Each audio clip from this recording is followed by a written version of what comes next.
On this show, we've spent a lot of time talking about the prolific and the masters. But the world of game music is vast and varied. Sometimes there are unsung heroes who do short bursts of great things and then more or less vanish into the aether. Today we're going to look at one of the more obscure bastions of excellence.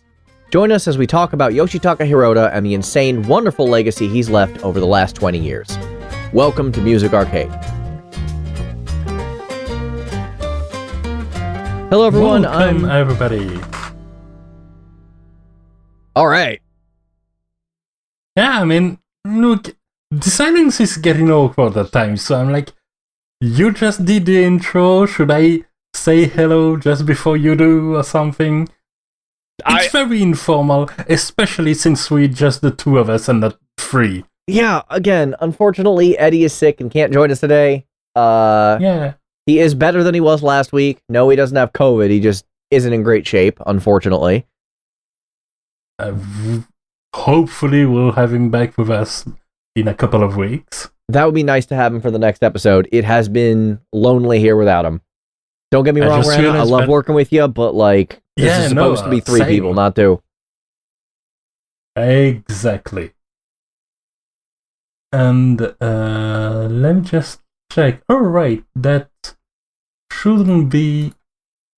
Oh no, by that time they will have... the virtual fanfest for FF14 will have happened, so we will completely annoy him probably in a couple of weeks. Oh god, we're probably going to have to talk about that, aren't we? Yep. And I gotta be honest, there was another song, once again, Arknights throwing random good music at us. There was a song for the 2-year anniversary that a band called Starset released that's really good, and I kind of wanted to talk about that as well, so let's add that to the Annoy Eddie pile. There isn't a real Annoy Eddie pile. There isn't one, but there should be. Yet. But... Yeah, let's talk about things we're actually going to talk about, which may or may not annoy Eddie. So, Yoshitaka Hirota. Yoshitaka Hirota. So, some context. As I've said on some of my personal critiques and personal streams in the past, one of my primary influences as a reviewer and a critiquer is an internet pop music reviewer who goes by Todd in the Shadows. And once upon a time, he did a one-hit wonder retrospective on You Get What You Give by a band called the New Radicals, which is a band that was an enforced one-hit wonder because after this one massive smash hit, the frontman Greg Alexander just said, well, I'm done, and dissolved the band, and they never did anything again. Alexander went into songwriting, a couple of the band members did their own solo projects, but the band itself was dead and gone. And at the end of it, during a segment he called, Did They Deserve Better? He said, I don't know if they deserved better when Greg Alexander clearly didn't want better, but I as a fan deserve better and more music from them because they were really, really good. That's a pretty cool take, honestly. Yeah. I like that. So when we were talking about a potential composer retrospective, my first thought were kind of, like, I put down a bunch of names of people who probably don't have that much exposure overall. And one of the names that stood out was this one, Yoshitaka Hirota, who primarily... Which I didn't know by name. I'm sorry? Which I didn't know by name. Another proof that he deserves more love. Yeah, he flew so hard under the radar. He was the primary composer for the Shadow Hearts series, alongside, at least for the first game, Yasunori Mitsuda of Chrono Trigger fame, among many others. Untitled Friend, apparently. Yep. But generally speaking, the Shadow Hearts games were Hirota's baby, and those soundtracks are just absolutely phenomenal at how weird and cool they are. They really are. And in the 15 years since then, he pops up on like one or two songs on various soundtracks every once in a while, but has never had another wide release like that again. No, before that, I should mention that most of what I'm going to say goes off the Wikipedia article, so take with caution. Correct. But apparently apparently, so as I've said, he was childhood friends with one Yasunori Mitsuda. Right. And then unsure about what he was going to do at the age of 20. Basically, Mitsuda pushed the door open for him to work in Square, where he worked as a sound designer on some small unknown indie titles like Final Fantasy VI, Live Alive, Chrono Trigger, Seiken Densetsu 3, and Final Fantasy VII. Yeah, you could tell he's a sound effects guy. Like, he uses a lot of really cool, weird instrumentation that guys who do field recording and sound design are like... I will talk about this at length during one of the later segments, but yes, he was originally a sound designer and moved over into composition, as many sound designers do, especially in the game field. There's a lot of crossover there. Yeah. Very much so. And then what happened after the Shadow Hearts? He just sort of existed.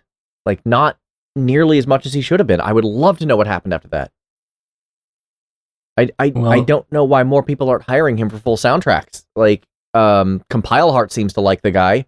I see credits for Neptunia and for Our No Surge and just some of their weird, like, side games.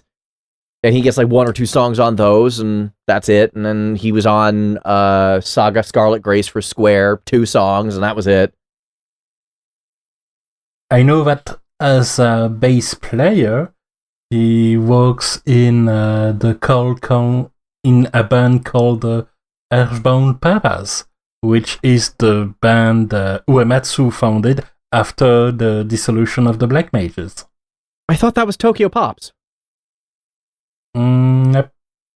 Apparently, I mean, I did find tracks with some big bass in them with that name, so it's gotta come from somewhere.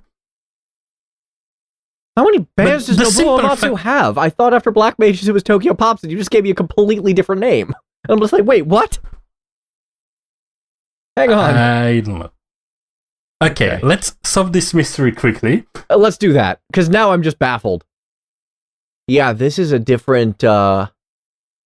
This is a different band. Okay. So he has 2 bands after that, because this does not have the same members as the old Black Mages did. Yeah, it doesn't. If only because Hirota wasn't in the Black Mages, but is in the Earthbound Papas. And Tsuyoshi Sakido was in the Black Mages and is not in this. Yeah. Sakido is probably another name we're going to come back to at some point, by the way. Like, I like his work a lot. Very Uematsu-esque, to the surprise of no one, considering they work together.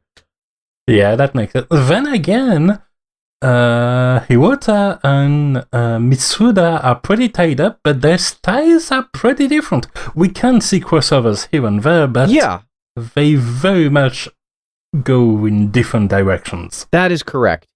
And let's go ahead and talk about those directions and just dive into our first song here. Let's do this. So, as I said, Yoshitaka Hirota was the primary composer on all 3 Shadow Hearts games. I don't know if he did Koudelka as well, the before Shadow Hearts game in that same franchise. He did sound design on Koudelka. Close enough. I don't think that game had much of a soundtrack, so he basically did do the soundtrack in that case.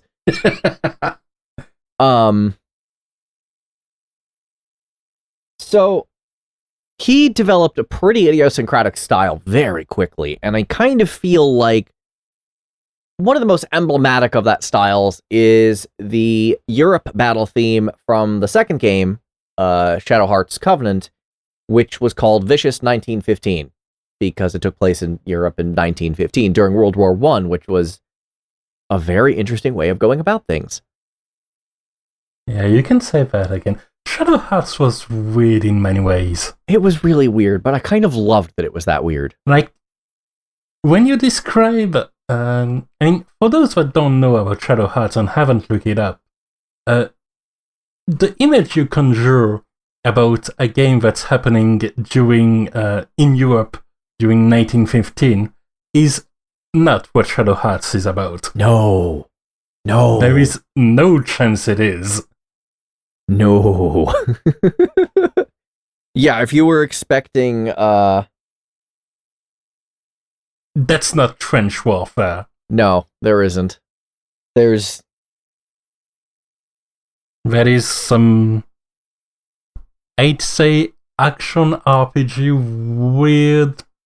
There's some definite mystical stuff. There's all of that and more. There's a weird dominatrix bad guy. There's bizarre comedy involving a guy who later becomes a butler. There's a gigantic cat and all the innuendo that comes with it. There's a lot. There's a lot. This game is a lot. But again, as if it wasn't chaotic enough, there comes the soundtrack. Yeah.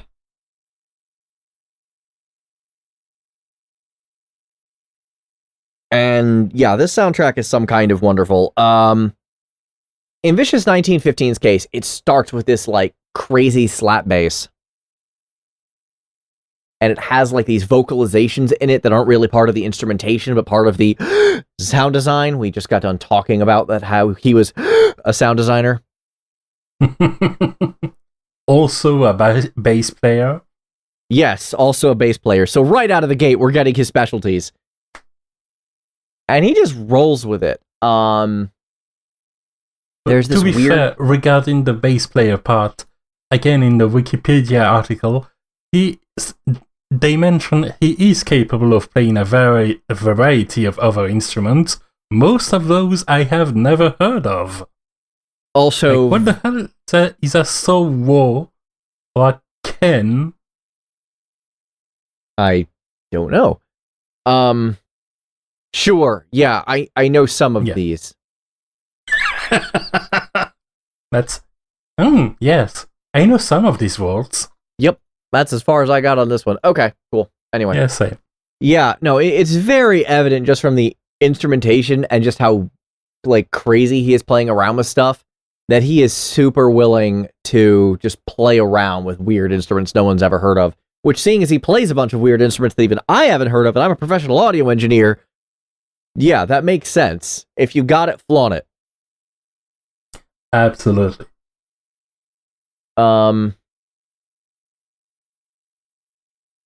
Which again brings me right back around to why I like this guy so much.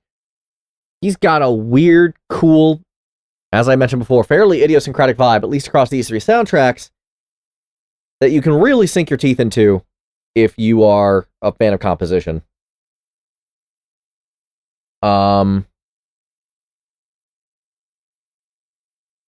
It says his style is largely industrial, and that's true, but it's also not at all. It's true-ish. It's true-ish. He's definitely got some industrial songs, but we'll be talking about songs later that are definitely not that at all.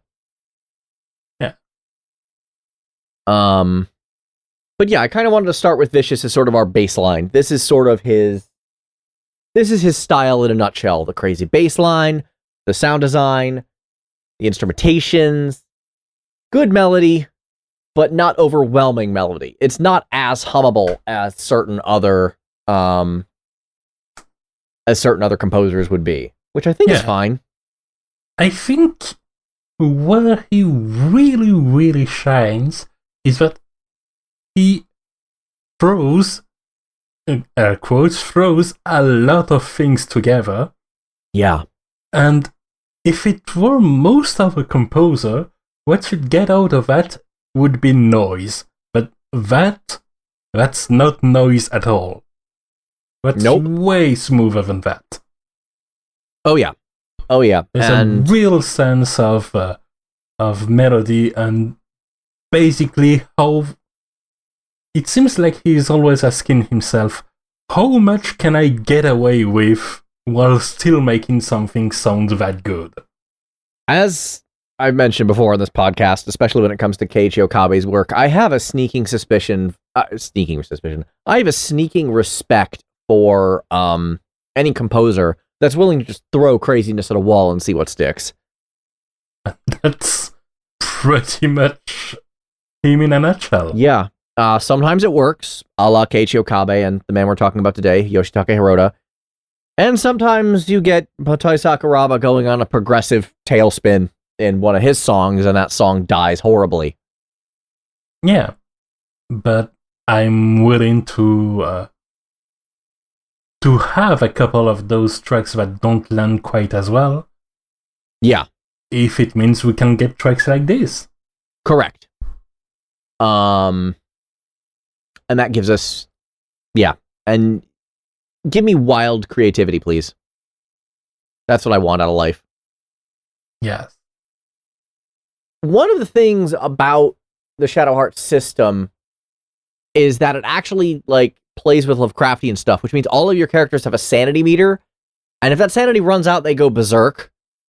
And if they go berserk, the battle music actually changes, and that music is probably a lot closer to noise than probably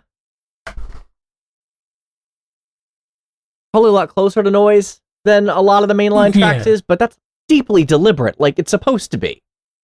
Exactly. If it wasn't noise, it'd be weird. So yeah, it just goes a bit bonkers, and which, considering that your characters are the ones going bonkers, that makes sense. Yeah, exactly. That echoes things perfectly. It starts a little bit frayed and lands more aggressively disorganized. Yup. That meltdown starts with just some flute that doesn't have an apparent rhythm before 10 seconds in, where you can start to identify it, and at this point there's already 3 other instruments that have been added. Meltdown is just including some sort of deep, very bassy beat that's almost like an alarm and a heartbeat at the same time. Mm-hmm. And really goes well with the berserk air to it. Most music you feel like in your ear or in your chest. This one, I can feel it in my temples, which is not where I feel music a lot. Yeah, I get what you mean there. Yeah. It's just sort of impressive how crazy this song is, and it's not the only one. Like, he does this several times. But at the same time, there must be a point to look at. So while the instrumentation goes in all directions, the rhythm is extremely consistent. Yeah. Because we have to have these few points of reference, or else it would be not. Right. And that's towing the line that much, which shows his mastery. And it's especially impressive given that this was the first of the Shadow Hearts game, and there's a level of maturity that shows that it wasn't his first work. You cannot reach that kind of sound without having thought and worked a lot on your art. Yeah. But I mean, like, we're talking about how, like, weird and crazy he can get, and certainly there's no shortage of that. This guy is very good at being weird and crazy. But Yeah. what about he's not trying to be weird and crazy? Shadow Hearts 3 From the New World is exactly what you think it is. It's set in the Americas. It's also set in South America for the second half of the game. And the battle theme from South America, called Mauve, is kind of incredible, because he eschews, like, almost all of the industrial elements that, you know, Wikipedia credits to him, which makes a lot of sense for mechanized Europe and mechanized China, which is where the bulk of the previous 2 games take place. Yeah. This one is way more airy, with lots of bells and the like. Yeah, it's a lot more, well, I mean, for one thing, it's a lot more tribal. It's very inspired by, you know, Aztec music especially. The drums come in, and these are absolutely tribal drums. They got kind of a marimba thing going on. It's totally different and sounds really cool. And I compared Hirota to Okabe before, and this is a thing that I think Hirota does way better than Okabe has ever managed to pull off, which is saying something because you know how much I love Keiichi Okabe. But Okabe isn't very good outside of his comfort zone, I've noticed.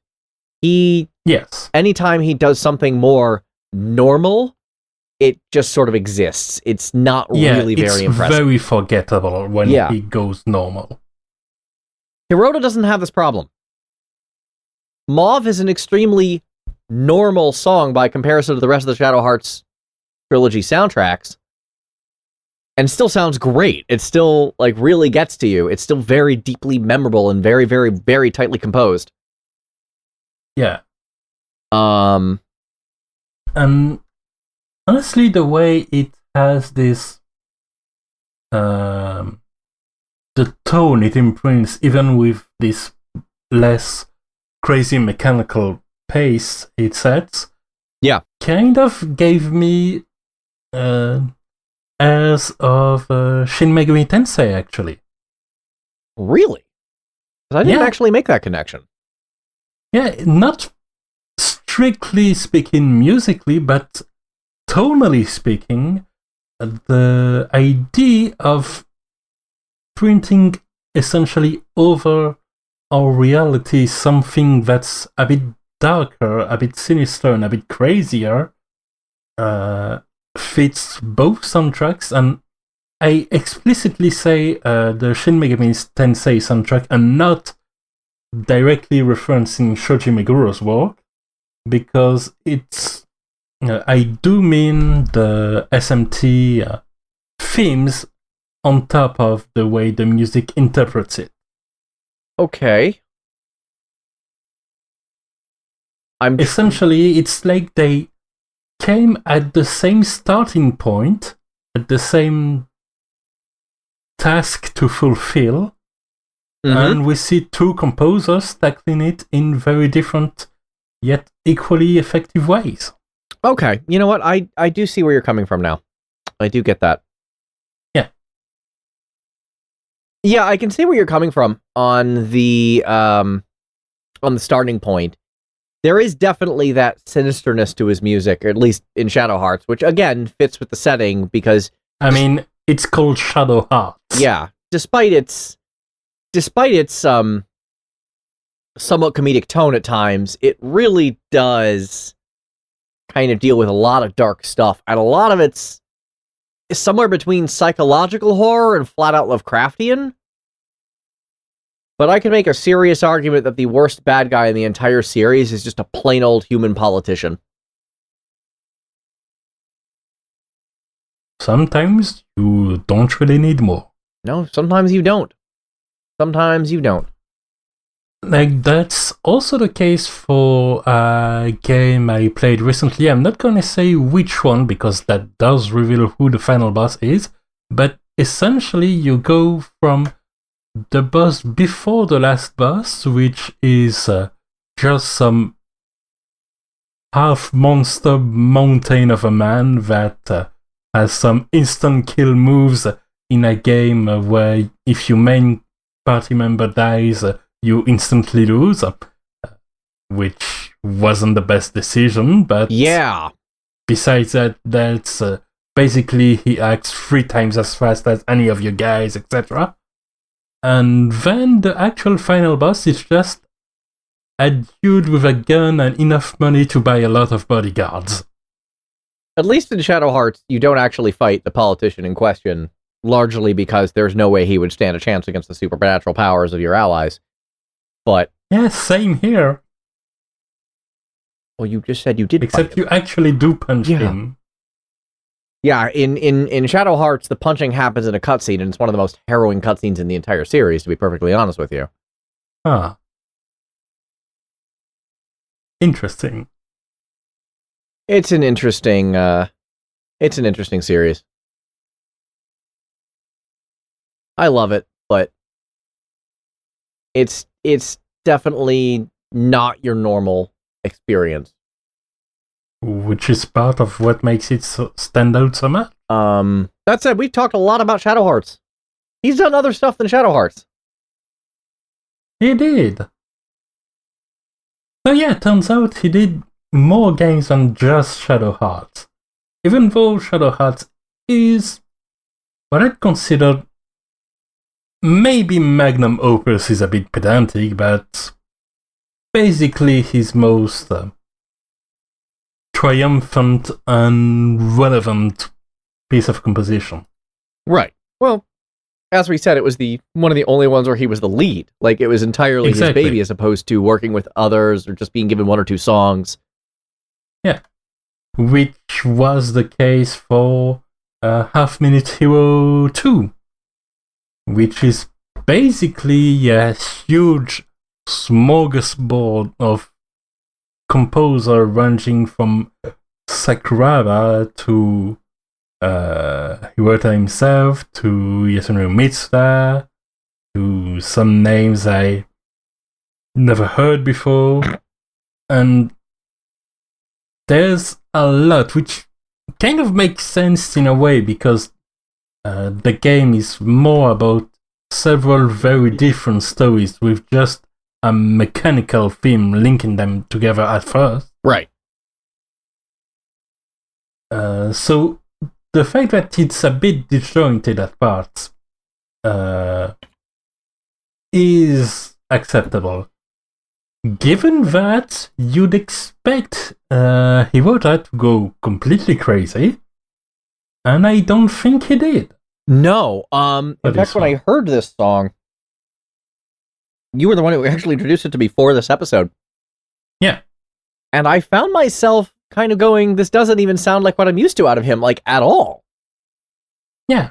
The surface is, in fact, pretty standard. You could hear that, maybe not in your average JRPG, but it does give me kind of a fighting game music vibe. Me, I had a Dynasty Warriors vibe. I'm like, this feels like it belongs to Warriors Liturgy 3. I see, like... Yeah. Zhang Liao in my mind's eye bashing things with his axes, like... Yeah, no, that's fair. Especially if you take the guitar into account for the first part. Yeah, that guitar is... Like, the combination of the guitar and the synth pads is right out of that, at least, soundscape. But if you pay attention to, like, the beat, the bass, even the drum part that don't always start or end the expected samples, you do see some little notes here and there that are like that remind you that you are who you're listening to. Yeah, he still has his style. Yes. But I think the most notable part of this track is how a lot of it is two tracks going back and forth. And I don't know how mechanically relevant that is, but there are two very different main melodies that are barely held together by this beat in the back. So it does have kind of this underlying experimentation over a main track that is almost screaming its conventionality. Right. Okay, maybe that's exaggerating a bit, but basically I think it's trying to experiment in non-obvious way.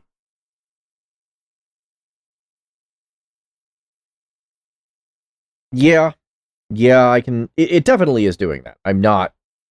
Yeah, I'm... Honestly, the thing I wonder about the most is about the context, because I haven't played this game, so I don't know what this path has that would justify even more that sort of structure. I've only played the first one myself. I never got around to the second Half Minute Hero, so... Same. So, shall we move on then to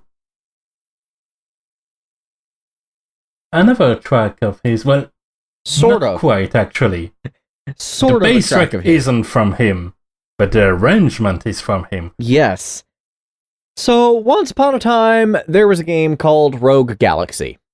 And this game comes from Level 5 and is probably my favorite early Level 5 game, with the caveat that I don't think I ever really loved any of Level 5's games. The Dark Cloud You games never were good. struck me as a big Ni no Kuni guy. Yeah, Ni no Kuni was kind of the turnaround point for them. Like, there's the pre-Ni no Kuni and Inazuma 11 years, and then there's the post. And the two companies really have... The two eras really have very little in common with each other, to be perfectly honest. And then there's Layton doing his thing in the corner. And then I'm sorry, I got distracted by an airplane. And then there's Layton doing his thing in the corner. Yeah. Oh, the Professor Layton games, yeah. It's... Man, Level 5 is just not what they used to be, for better or worse. Yes. Which kind of brings us back around to, like, okay. The one thing I always thought was kind of a weakness of early Level 5 especially was the music. Their soundtracks were often okay. Yes. I couldn't remember a single song off the top of my head except a couple from Rogue Galaxy that were weirdly special. This song, Enormous Threat, was not one of them. It really wasn't. No. I couldn't care about this song at the time. It was there. Like, yeah, it makes sense in context. It's Big Space Battle. Okay. Big Space Battle.mp3. Thank you very much. I'm not even sure I would go that far. As far as I'm concerned, John Williams kind of owns that territory and has for 30 years. Yeah, no, fair. Okay, good point. Okay, Big JRPG Space Battles.mp3. Fair enough. There we go. And suddenly I have Attack of the Silver Dragons from Final Fantasy IX in my head, which isn't exactly a space battle, but it kind of hits the same notes. Never mind. We're moving on. That's not the point. Like, yes, we get it. Uematsu's great. We're not talking about him right now. More on that on the Space Battle episode of Music Arcade. I have things to talk about if we do one of those. Me too, including other games that sound like space battles but aren't. Yeah, Silver Dragons is definitely going on that list. Disgaea 4 is going on mine. God, I haven't played a Disgaea game in years. Enough! No, we're talking about music now. Stop. Okay. Anyway, so yeah, Enormous Threat is a song that exists. It's fine. It fills space. It's inoffensive, entirely forgettable. It is part of the soundtrack, and that is the end of that. Yes. It's the Maroon 5 of video game music. It is a functional product without much soul in it. Harsh, but I can't see any fault in that argument. Then Hirota happened. Yes. Enormous Threat, as it on its own, is entirely forgettable. And the only reason I remember it is because Yoshitaka Hirota turned in a banger of a remix for the Premium Arrange soundtrack. Is that something Level 5 still does? Because I haven't heard a Premium Arrange from them since Rogue Galaxy. I think that's something they stopped doing. I think I started paying attention to the Arrange soundtracks at around the third or fourth Valkyrie profile, vocal arrange or whatever. Okay, that's fair. But I remember early Level 5 compared to later Level 5. Early Level 5 was largely, they did these arrange. Oh wait, no, what I'm saying, we know about arrange albums. The Primals. Oh, well, yeah, but... You bought one recently. No, I didn't.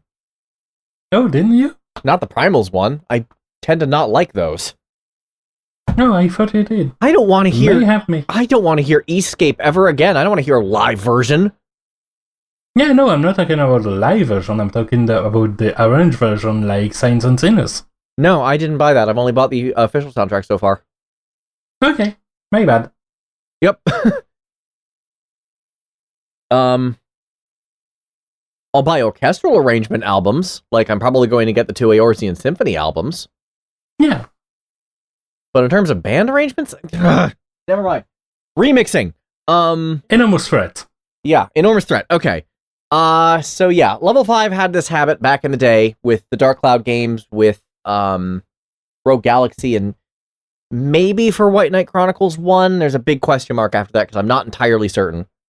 They would do premium arrange albums where they'd bring in like big name composers to arrange some of their music, and you know it's got all the hitters on there, your Mitsuda, your Shimamura, and yeah, Yoshitaka Hirota came in for Rogue Galaxy and did a remix of Enormous Threat that blew the original out of the water so hard that it's literally the only reason I remember the original even exists. Essentially, the original is like a skeleton made entirely of a melody and nothing else. Yep. And then it was like a white canvas to paint upon. Yeah, and man, this song was special. Yeah. Fun fact about this song, there was a free-to-play MMO I played ages ago, and the music in this game wasn't great. But this was my first time going, I wonder if I could replace the music. Figured out how to do that, and this song actually ended up in that soundtrack for me as I played that game. Oh, nice. Like, it was a hack job. I didn't do any editing to it. I just changed the MP3 to an OGG, an OGG Vorbis, and then just renamed it the song it was supposed to be in that game soundtrack and just threw it in the folder and replaced the music that was there. But it worked pretty well. They would play. Yeah.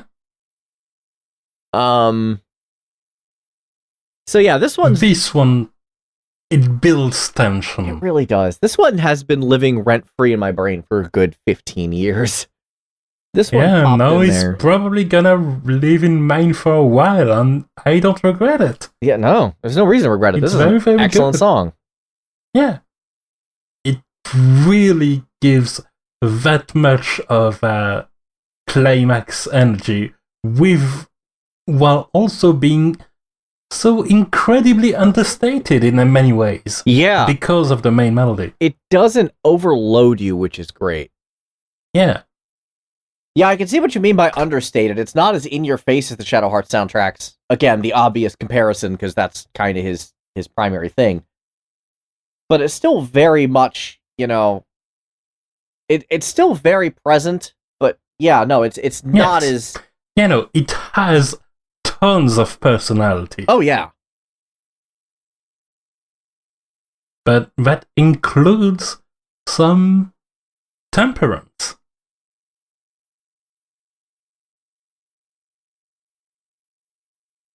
And I think it shows that it's master of the craft. It's not just throwing random stuff in a music and seeing what sticks. Especially given that the music already existed and was sublimed by this arrangement. Yeah, as I said, this arrangement blows the original completely out of the water. Like, there's no comparison. It's not like some of the other arrangements that I've talked about in the past that had me reevaluate the original. No, the original is just as forgettable as it originally was. That has not changed at all. The only thing this song did was show us what could happen if it was actually, like, well done in the first place. Very well done in a very unique way. Yeah. Yeah, I totally would have preferred this version of the song in the actual game. It might have made the game that much more interesting. I don't want to say the game isn't interesting. I feel like that's a total lie, but like also, yeah. I mean, it's a beatist game as much as it has some lovely elements. Yeah, it's there's a lot of missed opportunity with that game. Yes. And I wish we could have another game of this in this generation that is JRPG /Space Pirate Adventures. Bring us a Rogue Galaxy or a Skies of Arcadia, please. Yeah. Oh god, Skies of Arcadia. There's a game I miss. Yeah. On the other hand, when he does want to be in your face and normal, he could do that too. Didn't you say he did a license track at some point? Well, he did some license work for existing properties and the likes. He started on some Bomberman games, and I basically, since I'm not an expert in the guy when we picked the episode theme, I looked into his discography, what he worked on, and I was specifically looking for games that had existing musical universes to see what he can make of them, since we know from Enormous Thread that he can take some very basic materials and make something gold.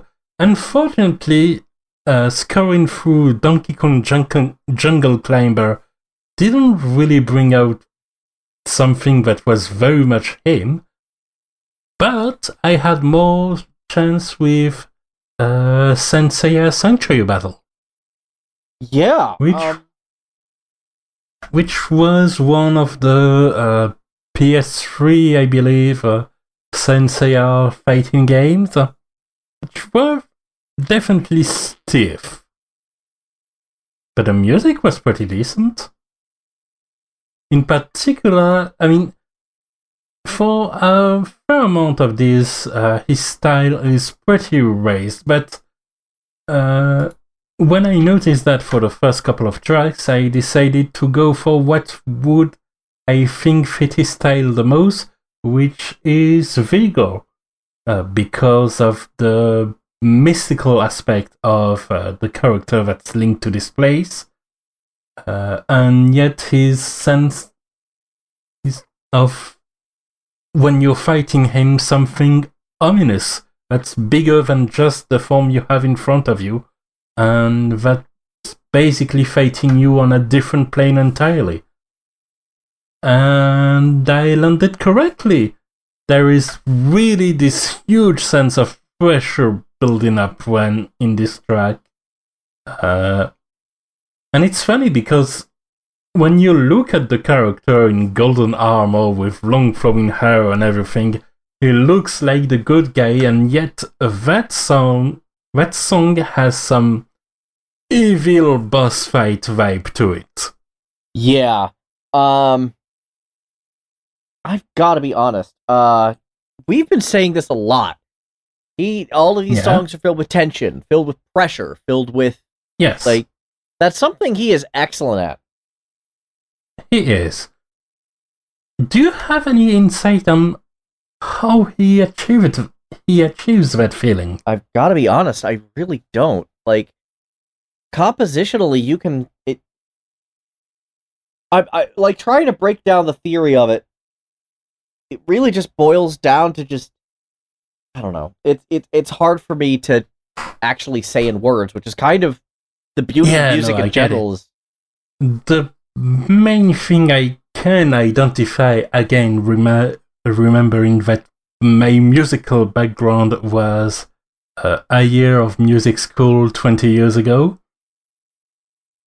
But the main thing I perceive from this track that could explain it is that you have at the same time a very not droning but sort of stable and repetitive bass line with on top of it instruments that most of the time would be the main melody, but here way more discordant.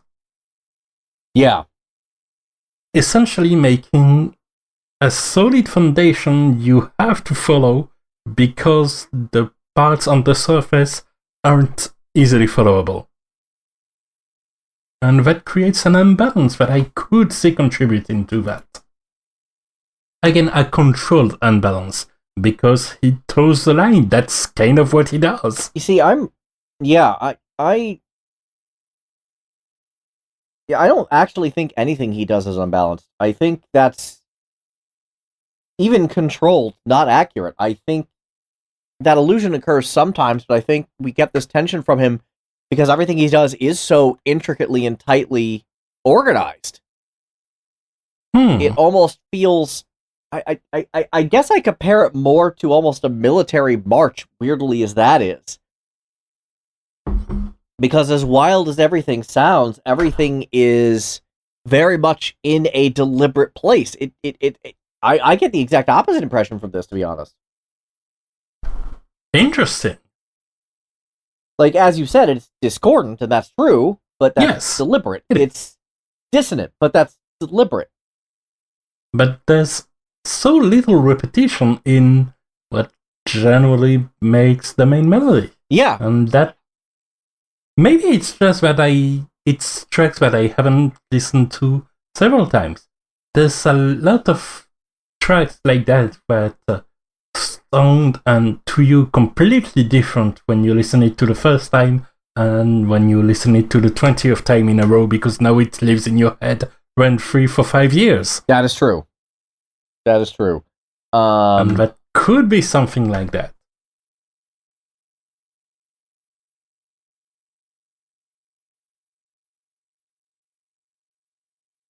Yeah. It's hard to say. I listened to this guy, at least the Shadow Hearts work and the arrangement of Enormous Threat, a lot. Because they're kind of a fixture on my video game music playlist. But some of this other stuff is a little more out of the way, but honestly, consider it's a very thick production, but it's always struck me as very tight. Even as like completely crazy stuff from the Berserk themes from Shadow Hearts always struck me as really just controlled in a really maniacal sort of way. There isn't one note or one instrument that feels out of place, just different. Yes. It's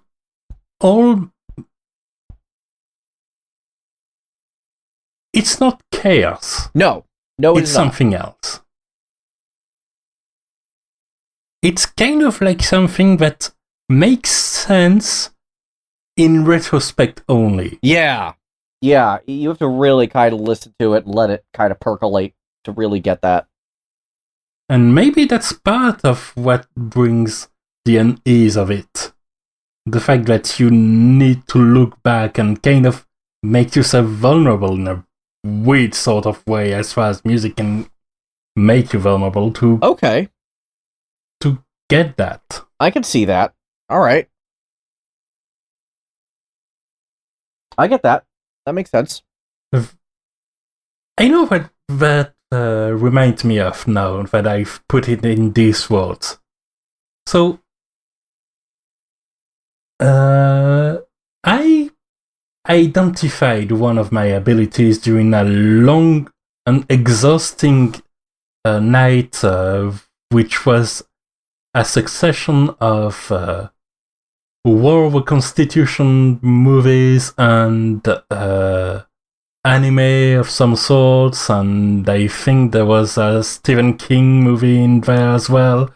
It was a mess of an evening. Also, I wasn't that familiar with one of the two other people that were there. And by the end of it, completely exhausted, we watched a certain anime movie, namely Revolutionary Girl Utena, which is very surreal in many elements. And I've heard that a fair amount of people have been lost by this kind of surreal apparent deconstruction that is the style of one Ikuhara.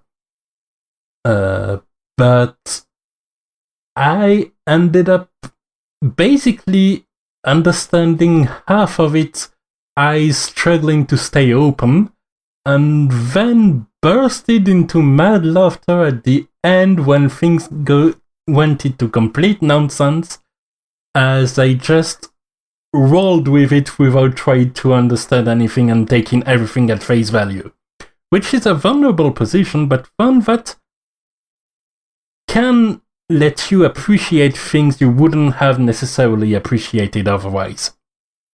I think that's kind of that sort of second state that some of his works would speak to people the most. To a lesser degree, of course. You don't need to actually put yourself into sleep deprivation. In fact, don't. That's bad.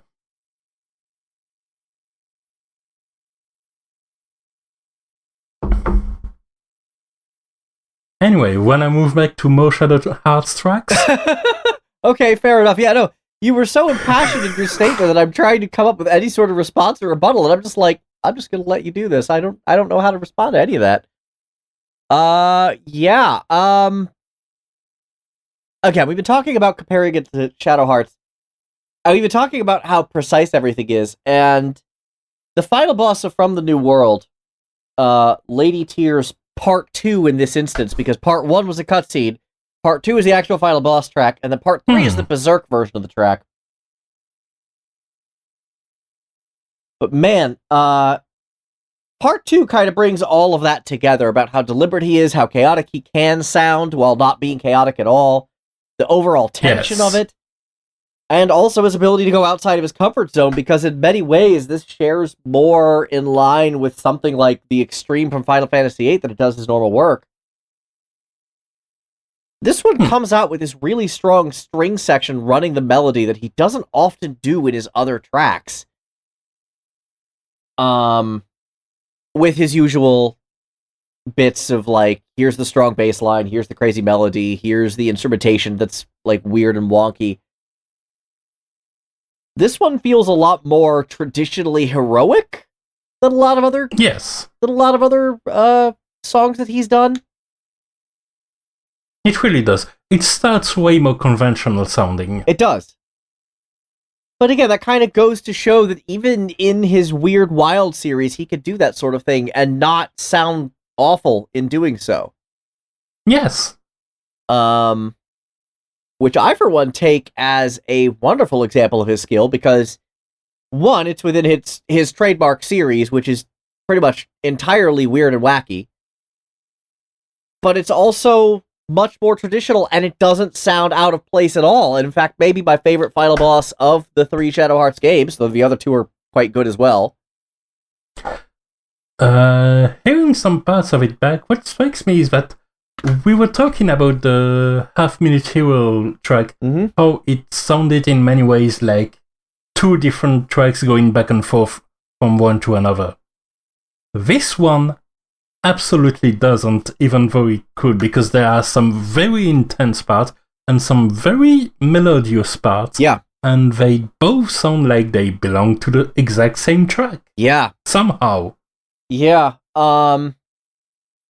It's one of the reasons I kind of wanted to show this track off. It's like, it's so different from what we've been talking about, and yet still so much in line with what we've been talking about. It's genuinely impressive in that regard, that he's able to pull that sort of thing off. Which, I don't know, I don't know how to put it. Like, there's, as you said, there's so many parts to this thing, and the album version actually bothers me because it fades right into the Berserk version, Lady Tears 3. No. So it sounds like when you're just playing the track on its own or playing it on shuffle, it sounds like this track just stops. I see. Which is really annoying, and I made sure to actually, for the playlist, find a version of the song where that doesn't happen. Yeah. And you could hear it loop back around, and you could hear it as you'd hear it during the final boss.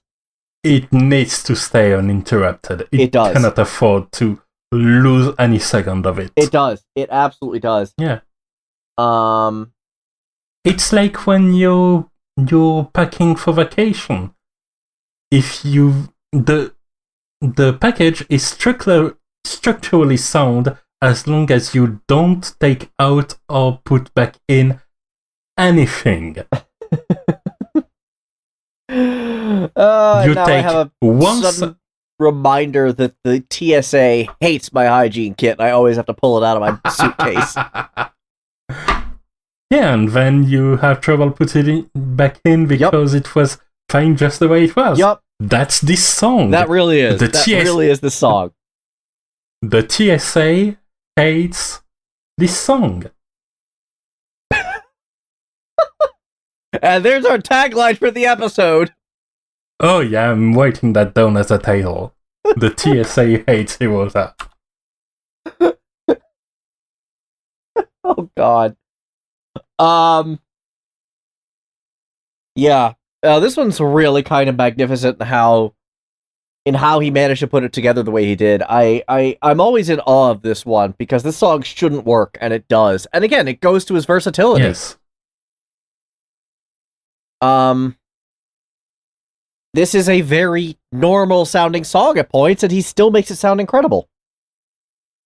Yeah. But I by comparing it to the Extreme, which is my favorite track from any final boss of Final Fantasy games, which is saying something. Y'all know how much I love that series, but the Extreme is just so good.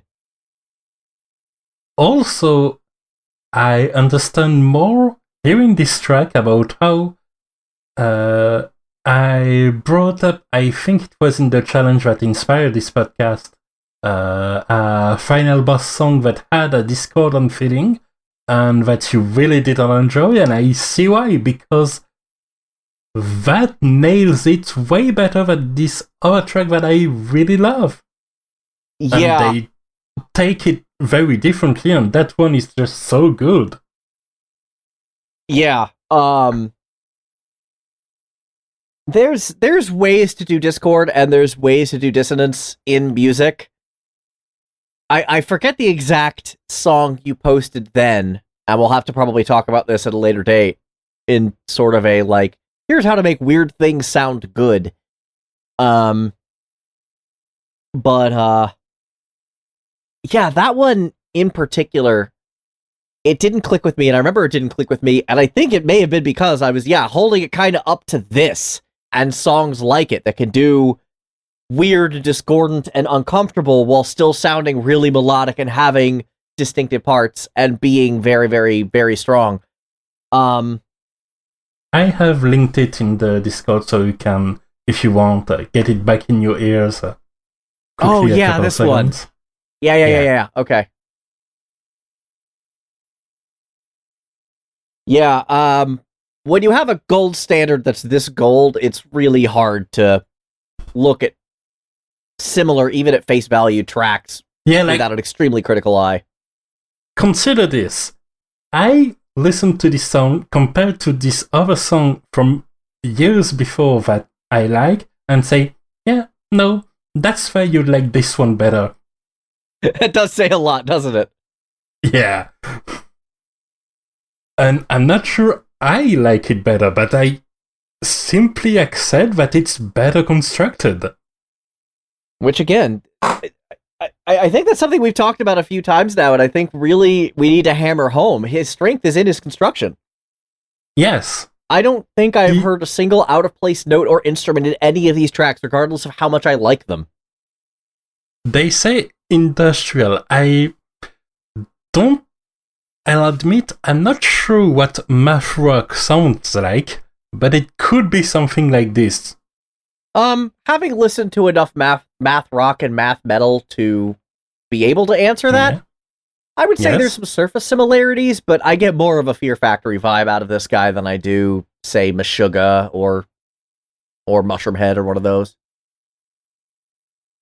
I understood some of those words. Fair enough. I'm saying you're in the right ballpark, maybe, but not quite. Yes. Yeah, the short version. Basically, I fully expected to have at least some semblance of correctness, but only on an etymological point of view. Fair. Very fair. So the next track is called Strain. I was about to transition you too. So, I happen to have picked a couple of tracks, basically quickly browsing through the themes of Shadow Hearts and leaving some for Galen to express his obvious love for this composer. And it just so happens that the main two tracks I picked are both Berserk themes. Yeah. I forget exactly which one this is. I think it's the Berserk theme for, I want to say, the Japan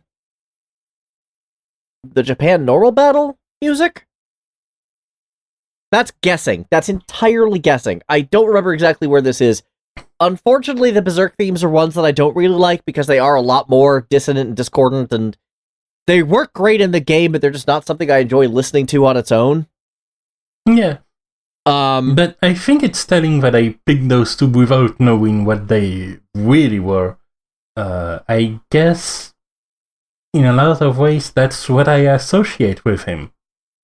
Understandable. But even then, you can hear just how deliberately constructed it is if you're listening. Like, yes. You can hear the drum beat is meant to evoke a certain feeling. This song is very, very industrial. This song is very industrial, which is, yes, again, goes back to the Wikipedia article, and it goes back to, like, the quintessential nature of what he's good at. And it's a lot of seemingly throwing a lot of noise at you, but you can clearly... Yeah, but at the same time, the main through line of this song is this very standard drum and bass theme. The... Yeah. And that... Yeah, that's something that's fast pace, high intensity for the gameplay part, and that is enough to anchor you so that you can get along with the subdued screams around, the small interruptions of the beats here and there, and also the more worrying parts of like this long strings kind of seemingly taken right out of horror game themes. Yeah. Well, you could make a serious argument that Shadow Hearts is in part a horror game, so... Yes. Like, and I think he actually did a remix for Resident Evil 2 at one point as well. Yep. So... He definitely did. Oh, and he was on the sound design team for Parasite Eve, let's not forget that. Yes, that too. So yeah, just that. This guy definitely has a horror pedigree, that is for sure. And that's definitely evident here. Yeah. But again, it's not as like wild and just hitting buttons randomly as you hear a lot of songs like this try to be. As you said, it has that like concrete bass, and it has that like, if you're listening to the panning especially, and I know that's something that most people's ears aren't trained to do, but you can hear how each drum beat kind of comes out of a different ear at specific points just to add to the unease, and that is an extremely deliberate choice. Oh, no doubt, no doubt. And through all that, the song...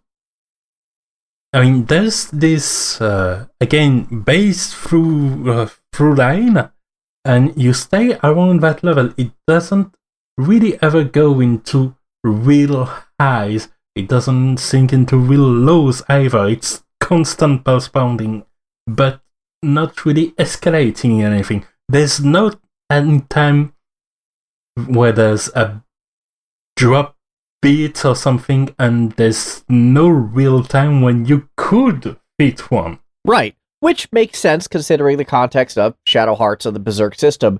One, you're not supposed to be Berserk for very long. If you are, that character is probably in deep trouble. And two, the second you fix the Berserk, the music changes back to the actual battle music. Exactly. So it needs to have this sort of constance. Yeah, it needs to have that sort of constance. It needs to sound great in short bursts, which it does. And yeah, the only other way it could work with a system like that would be if it was an alternate version of each song that just added a few elements, like, say, the intoner mode for Dragon Guard 3. Right, which I don't think would work nearly as well in a case like Shadow Hearts. Nearly, I get it. Damn it.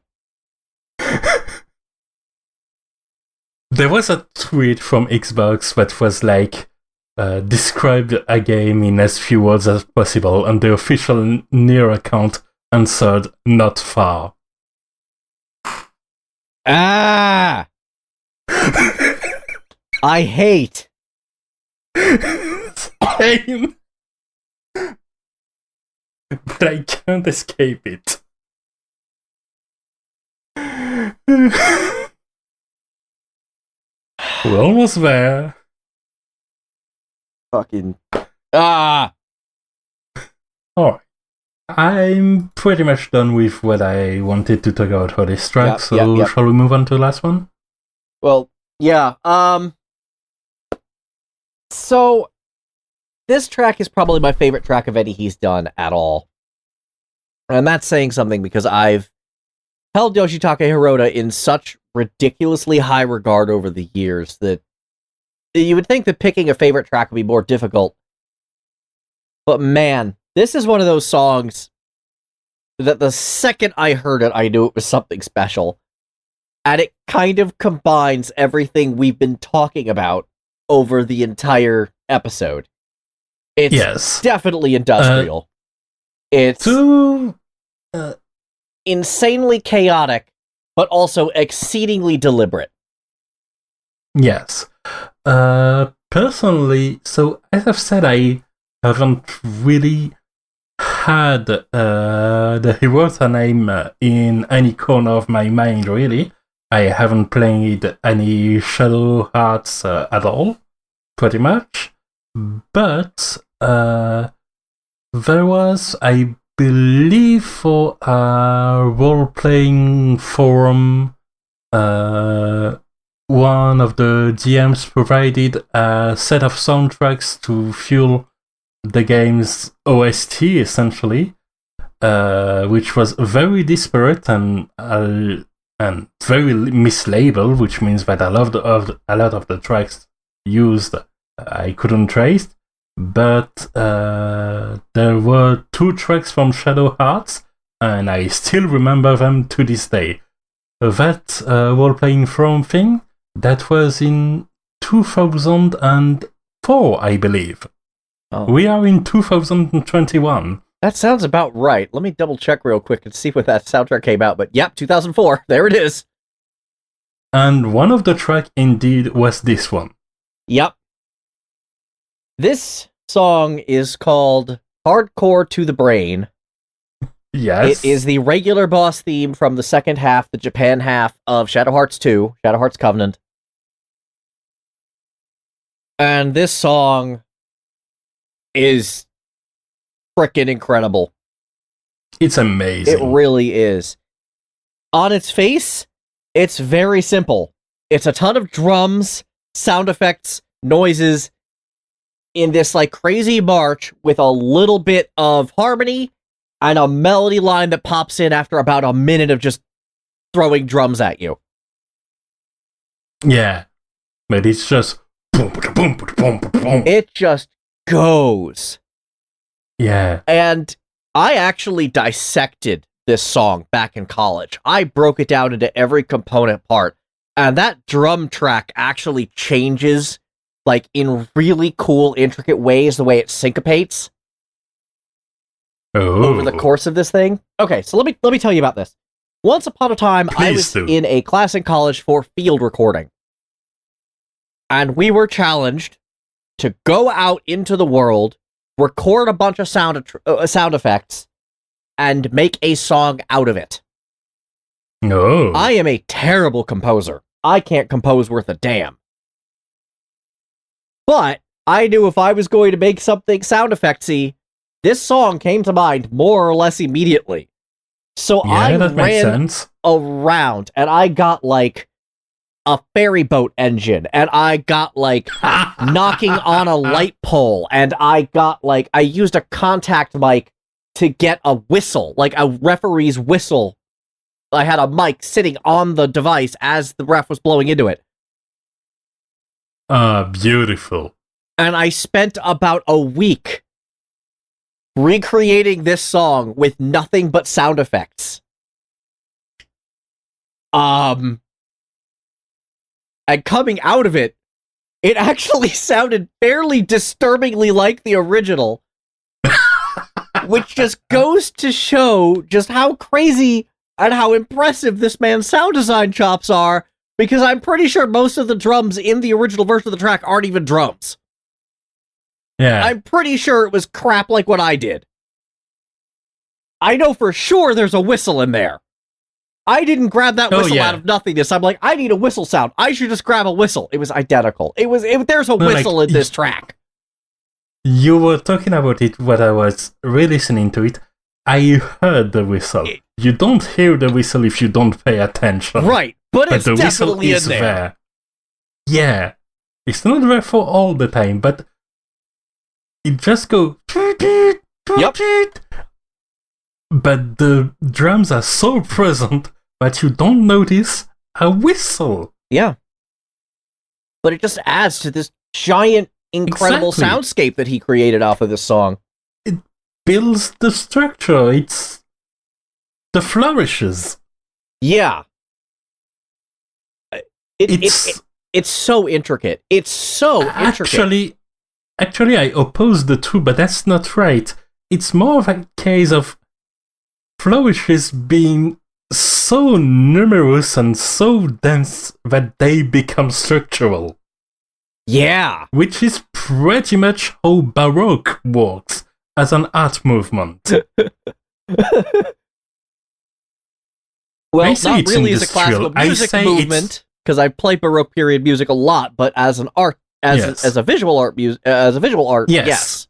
More for things like cathedral designs and the like. Yeah. It's some sort of futuristic sounds and industrial sounds infesting a Baroque base. Yes. You know what? Yes. I love it. It's so good. It's so impressive. Just what he was able to accomplish with this song.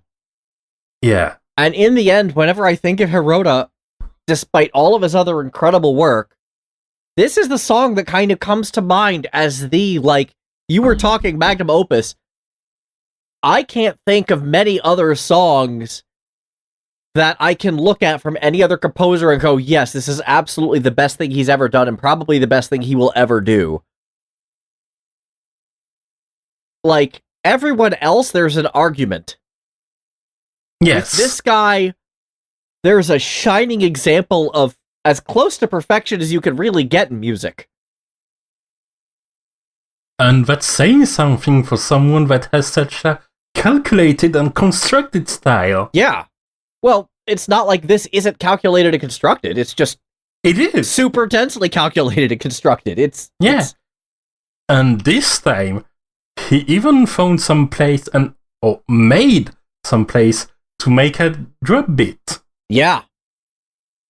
Yeah. Except that the beat lasts for the 3/4 of the song. Yeah, when it actually, like, ducks out and you just have the snare, the strings, and the melody pads, and then it pounds back in with the drums all over again. Man, it just comes out of nowhere and hits you. Like, this song just hits so hard on so many levels. And the more you hear it, the more you try to pay attention to it, the better it sounds. Yeah. The simple truth is, there's nothing like this. I can't think of a single other song out there that's like this. And I cannot think of a single other composer that could make this. Honestly, no. And I guess that's the point of the episode.